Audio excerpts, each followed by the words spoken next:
You know you did it, lady. What are you talking about? Don't try and tuck your way out of it. I've seen your kind before. But I didn't do anything. You with your dollop hair and innocent eyes, the truth is as obvious as the nose on the end of your face. But I... Listen, Missy, just tell the truth and we'll all feel better. But... You'll still have to do the time, but cough it up and we'll go easy on you. But... I'll give you one more chance, lady. Confess.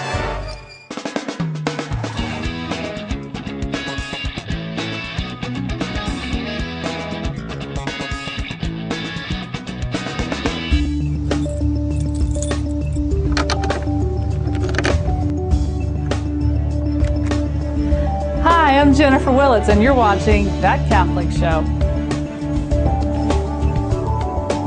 Sometimes we do things in our lives that leave us feeling a little flat, a little broken. Fortunately, Jesus instituted the sacrament of confession to help us get going again whenever sin has brought us to a halt. Sometimes people think it's a difficult thing to do, but it's only natural to feel a little anxious before going to confession. Just like we wouldn't embark on a trip without making sure we are prepared, it's a good idea to take a look at your life before you go to confession. Even the most faithful Catholics sometimes struggle with this essential part of our spiritual journey. That's because it's human nature to cover up our sins, to rationalize them or just ignore them so they don't haunt us. This habit of putting aside our sins and not dealing with them feels like a temporary solution, but in the long run it only hurts you. There's a lot of misunderstanding and misinformation about going to confession. Many people think it's a scary thing to do, or even a useless thing to do.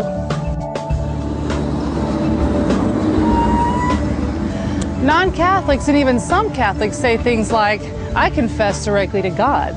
Or, why should I tell my sins to a priest? God knows I'm sorry. That word confession might cause some of that anxiety, but what is so commonly called confession is really a sacrament. It's the sacrament of penance and reconciliation. This sacrament is known by many names. It is called the sacrament of conversion because we return to the Father after we have sinned. The sacrament of penance because we follow the steps of conversion, penance, and satisfaction. The sacrament of confession because the disclosure of sins to a priest is an essential element of this sacrament, but it is also a confession, acknowledgement, and praise of the holiness of God and of His mercy towards sinful man. The sacrament of forgiveness because through the priest's sacramental absolution, God grants the penitent pardon and peace. And it is called the sacrament of reconciliation because it imparts to the sinner the love of God who reconciles.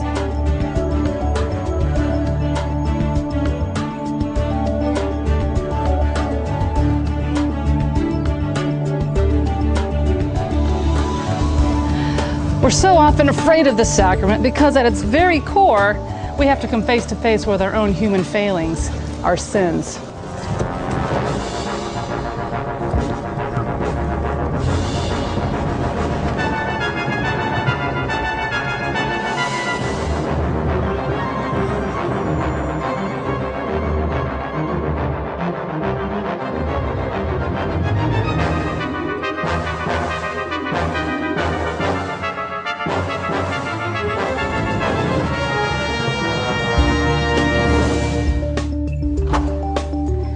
As Catholics, we recognize that only God forgives sins, but we also recognize that priests, acting with God's instructions, are sent out on behalf of Christ, with God making His appeal through Him and pleading, be reconciled to God. Many Catholics and non-Catholics alike have great difficulty with this concept of facing a priest, a mere man, and confessing our failings. It's humbling to be sure, but it also serves to heal the damage we have done through sin. Confession is essential to us because it gives us the opportunity to make things right with our community, as well as to make things right with God. We seek this reconciliation here with the priest. While we know that Christ gave Peter and subsequently the priests the power of absolution over our sins, the method of seeking the absolution has varied over the ages.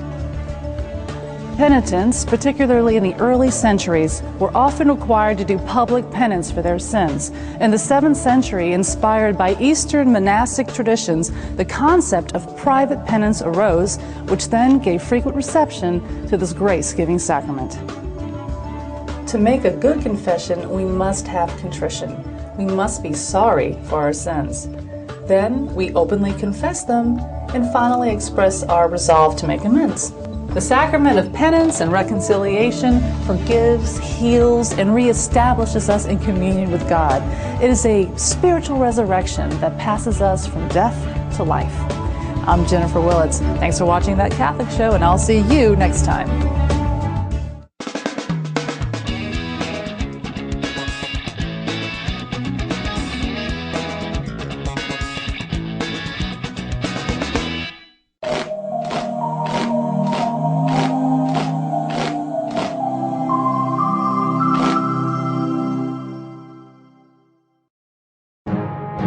SQPN, the best in Catholic podcasting.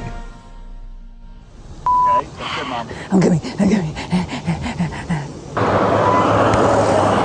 Non-Catholics and even some, man, it's either 20 cars or none.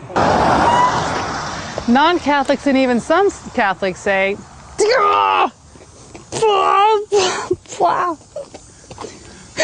I'm so mad at myself. I keep ruining things. You scout. I don't know. You with your dolled up let's try Hair. it again. I'm not going to get that. Yes, you will. I got this line. I got it. Eastern monastic traditions now gives us... See, as I walk closer, I get more of the line. There's something about this carpet. Penitents, particularly in the early centuries... I said it wrong, the wrong inclination. In the 7th century, inspired by early monastic... It's Eastern monastic. Inspired by Eastern monastic traditions. Now I got that line. Honey, could you stop doing this? Because you make me feel like you're about to die.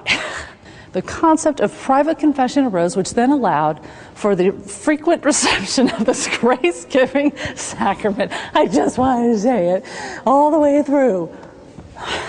Okay, it's true. It's all true. I did it. I confess. Are you happy now? I'm sorry.